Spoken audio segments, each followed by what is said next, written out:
اور آپ یہ میری نصیحت یاد رکھیے گا کہ جو شخص بھی اہل البیت کے ساتھ دشمنی کرتا ہے نا جی، اس کا انجام جو ہے نا وہ اس دنیا میں بھی دیکھتا ہے، اپنے مرنے کے بعد بھی دیکھتا ہے۔ بسم اللہ الرحمن الرحیم۔ السلام علیکم۔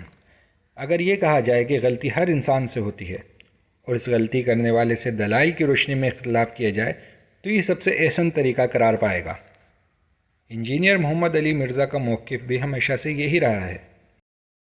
اگلا سوال ہے جی کہ ڈاکٹر ذاکر نائک کی آپ بہت تعریف کرتے ہیں، حالانکہ انہوں نے بھی امام ابن تیمیہ کی تقلید میں جنتی لشکر والی بشارت یزید ابن معاویہ فاسق و فاجر کے اوپر فٹ کی ہے۔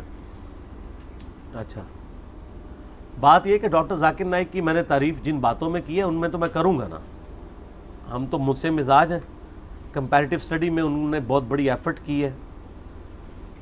باقی جہاں پہ ود ان ریلیجن ان سے غلطی ہوئی ہے تو میرے علاوہ تو میرے خیال کسی کا کلپ اس طرح ریکارڈڈ نہیں ہے بائی نیم مینشن کر کے۔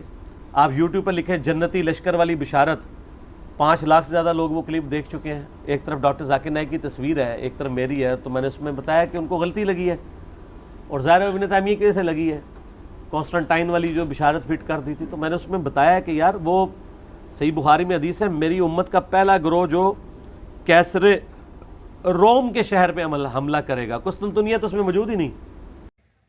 ڈاکٹر ذاکر نائک سے تقریباً 13 سال پہلے ایک سوال کے جواب میں یزید کے نام کے ساتھ لفظ رضی اللہ تعالیٰ عنہ یا رحمۃ اللہ علیہ کا استعمال ہوا تھا۔ وہ ان کی تحقیق تھی جو انہوں نے ایک حدیث کی روشنی میں اخذ کی تھی۔ انجینئر صاحب اس دوران اتنے مشہور نہیں تھے جتنے آج ہیں۔ انجینئر صاحب نے انہی دوران ڈاکٹر ذاکر نائک کو علمی انداز سے بہت ہی عزت کے ساتھ اس کا جواب دیا اور ساتھ ساتھ ڈاکٹر ذاکر نائک کی دیگر دینی خدمات کو بھی بہت سراہا، اور اسی طرح ڈاکٹر ذاکر نائک کے فالوورز بھی انجینئر محمد علی مرزا کے فالوورز بنتے چلے گئے۔ لیکن اب انجینئر محمد علی مرزا کا حال یہ ہے کہ اب انہوں نے آہستہ آہستہ اس خوبصورت روش سے دوری اختیار کرنا شروع کر دی ہے۔ سب سے پہلے آپ انجینئر محمد علی مرزا کا یہ پہلے کا کلپ سنیے۔ پر ایسا ہو جاتا ہے کسی کے ساتھ بھی، اور اس کو اس طریقے سے غلطی ہائی لائٹ کرتے وقت کسی کے ساتھ اس کے تذلیل کا پہلو نہیں ہونا چاہیے، وہ سب سے ہو سکتا ہے۔ میں کہہ رہا ہوں کہ آپ بندے کا نام لیں، میں اس کی غلطیاں آپ کو ہائی لائٹ کر دوں۔ ایون میرے استاد ہیں نا جی شیخ زبیر علی زئی رحمہ اللہ تعالی، ان کی جو ویڈیوز میں نے ریکارڈ کی ہیں نا اس میں قرآن پاک کی عربی کی غلطیاں موجود ہیں۔ میں بھی ایک کلپ بنا کے چڑھا سکتا ہوں کہ جو دیکھیں کتنے بڑے اہل حدیث عالم اور قرآن غلط پڑھ رہے ہیں۔ پھر ڈاکٹر ذاکر نائک جو اس وقت پوری دنیا میں مسلمانوں ان سے جو علمی اختلاف ہمیں اپنی جگہ، وہ قرآن پاک کی زبر زیر تک غلط پڑھتے ہیں۔ لحن جلی تو وہ آپ سمجھے پنجابی میں قرآن پڑھ رہے ہوتے ہیں جس کو کہتے ہیں۔ تو لیکن ہم نے کبھی ان کی اس چیز کو ہائی لائٹ نہیں کیا کہ اس کی وجہ سے ان کے وہ جو علمی خدمات ہیں وہ ختم ہو گئی ہیں، اس کو تو قرآن نہیں پڑھنا آتا۔ اس کلپ میں انجینئر محمد علی مرزا نے کہا ہے کہ میں نے کبھی ڈاکٹر ذاکر نائک کی تذلیل نہیں کی ہے، لیکن اگر آپ غور کریں تو اسی ویڈیو کے اور اس کے علاوہ کئی ویڈیوز کے تھمبنیل میں ڈاکٹر ذاکر نائک کی تصویر لگائی ہوتی ہے۔ کہیں انہیں یزیدی لکھا جاتا ہے تو کہیں امام ابن تیمیہ رحمۃ اللہ علیہ کا مقلد کہا جاتا ہے۔ انجینئر محمد علی مرزا کا ڈاکٹر ذاکر نائک کے متعلق اب یہ گمان ہے کہ ان سے پہلے جیسا دین کا کام نہ ہونے کی وجہ انجینئر محمد علی مرزا کہتے ہیں جو اہل البیت کے ساتھ دشمنی رکھے گا بھگتے گا۔ اس کے پھر آفٹر شاکس یہ بھگتنے پڑے ڈاکٹر ذاکر نائک کو کہ پاکستان میں ان کی ویڈیوز بین ہو گئیں، کیو ٹی وی کے اوپر ان کے لیکچرز آتے تھے وہ ختم ہو گئے، پیس ٹی وی کی نشریات مختلف جگہوں پر ختم کروا دی گئیں۔ آج تک معاملات اس طریقے سے چل رہے ہیں اور ایک جو ٹھپا لگنا تھا وہ لگ گیا۔ اور آپ یہ میری نصیحت یاد رکھیے گا کہ جو شخص بھی اہل البیت کے ساتھ دشمنی کرتا ہے نا جی، اس کا انجام جو ہے نا وہ اس دنیا میں بھی دیکھتا ہے، اپنے مرنے کے بعد بھی دیکھتا ہے۔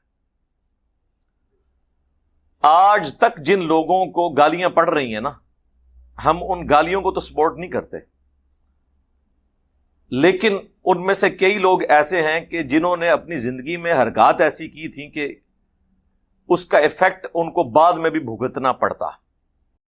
جبکہ آپ اگر انجینئر محمد علی مرزا کے پرانے کلپ دیکھیں تو پتہ لگتا ہے انجینئر کا خود کا اعتراف ہے کہ جب ڈاکٹر ذاکر نائک نے یزید کے بارے میں یہ کہا کہ وہ قتل حسین میں شامل نہیں، اور جس نے سیدنا حسین رضی اللہ تعالیٰ عنہ کو شہید کیا یا جہاں تک اس کا ذمہ دار ہے، میں ڈاکٹر ذاکر نائک ان سب پر لعنت بھیجتا ہوں۔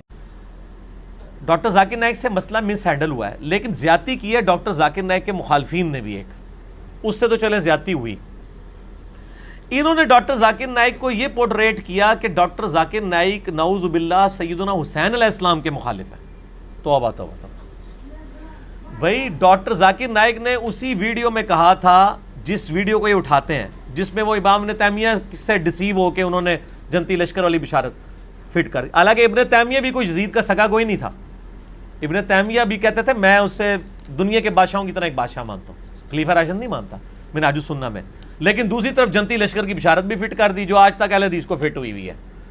ایک غلطی وہ ایک بزرگان دین کر گئے نے انہوں نے، وہ فٹ ہے۔ اچھا، ڈاکٹر ذاکر نائک نے اسی ویڈیو میں کہا تھا کہ آج کی ڈیٹ میں جو حضرت حسین کا قاتل ہے یا اس کی مدد کرنے والا ہے، میں اس پہ لعنت بھیجتا ہوں۔ اس کا موقف یہ تھا کہ یزید ڈائریکٹلی انوالو نہیں تھا، وہ انڈائریکٹلی بھی نہیں مانتے، تو یہ ایک اس کو علمی غلطی لگی نا۔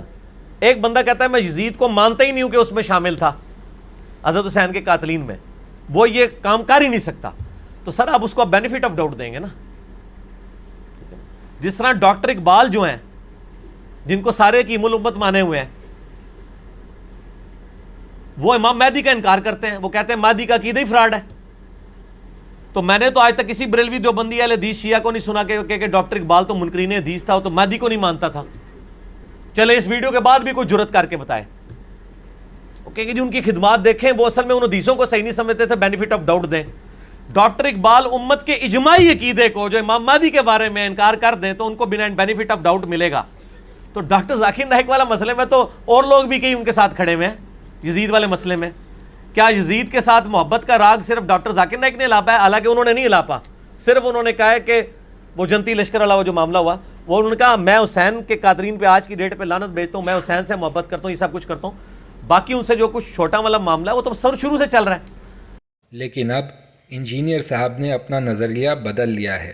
آج اتنے سال گزر جانے کے بعد آج ڈاکٹر ذاکر نائک کے اسی کلپ پر انجینئر محمد علی مرزا یہ گمان لوگوں میں ڈالنا چاہ رہے ہیں کہ ڈاکٹر ذاکر نائک جن کا اپنی دینی خدمات کی وجہ سے وطن ہو جانا اور ان کے دینی کاموں میں بہت سی رکاوٹوں کا آ جانا سب اسی یزید کو رحمت اللہ علیہ کہنے کی وجہ سے ہے۔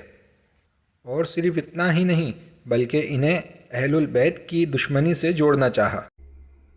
اس کے پھر آفٹر شاکس یہ بھگتنے پڑے ڈاکٹر ذاکر نائک کو کہ پاکستان میں ان کی ویڈیوز بین ہو گئیں، کیو ٹی وی کے اوپر ان کے لیکچرز آتے تھے وہ ختم ہو گئے، پیس ٹی وی کی نشریات مختلف جگہوں پر ختم کروا دی گئیں۔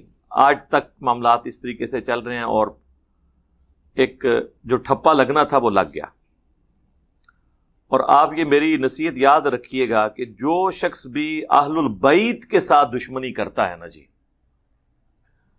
اس کا انجام جو ہے نا وہ اس دنیا میں بھی دیکھتا ہے، اپنے مرنے کے بعد بھی دیکھتا ہے۔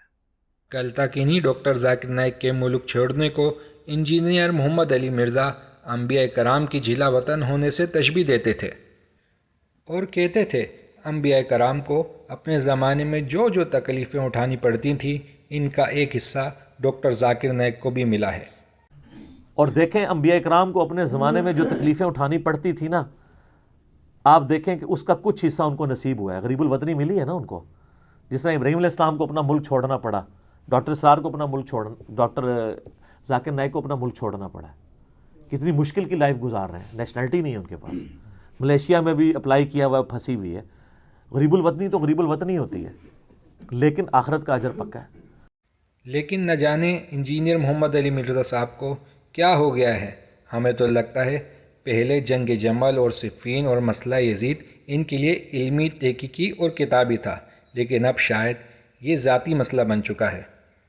انجینئر محمد علی مرزا صاحب کے اس عقیدے کا بھی رد کرتے چلیں کہ یہ ضروری نہیں کہ ڈاکٹر ذاکر نائک کا یزید کو رحمت اللہ علیہ کہنے کی وجہ سے ہی آج ڈاکٹر ذاکر نائک کو جو مشکلات پیش آئی ہیں سب اسی کی سزا ہے۔ اللہ نے ان سے بہت سے دین کے کام لیے ہیں اور لے بھی رہے ہیں، بس اب کچھ مشکلات ان کے ساتھ ہیں۔ لیکن کیا آپ بتا سکتے ہیں کہ حافظ عمر صدیق جب سے یزید کو لعنتی کہنا شروع کیا ہے تو ان کی زندگی میں کیوں اتنی مشکلات آنا شروع ہو گئیں؟ وہ کیوں اپنی ہی جماعت میں محدود ہو کر رہ گئے ہیں؟ اس اینٹی وینم جواب کے بعد ہم انجینئر محمد علی مرزا سے گزارش کریں گے کہ اخلاق کے دائرے میں رہ کر علم کا علمی جواب ہی دینا چاہیے، جیسا کہ آپ ہمیشہ سے کرتے آئے ہیں۔ آپ کی بہت سے دینی کام ہیں جو قابل تعریف ہیں۔ امید ہے کہ انجینئر مرزا اس بات کو پازیٹیو لیں گے۔ اللہ تعالی ہم سب کو صراط مستقیم پر چلائے، آمین ثم آمین۔ اپنا بہت سا خیال رکھیے، اللہ نگہبان۔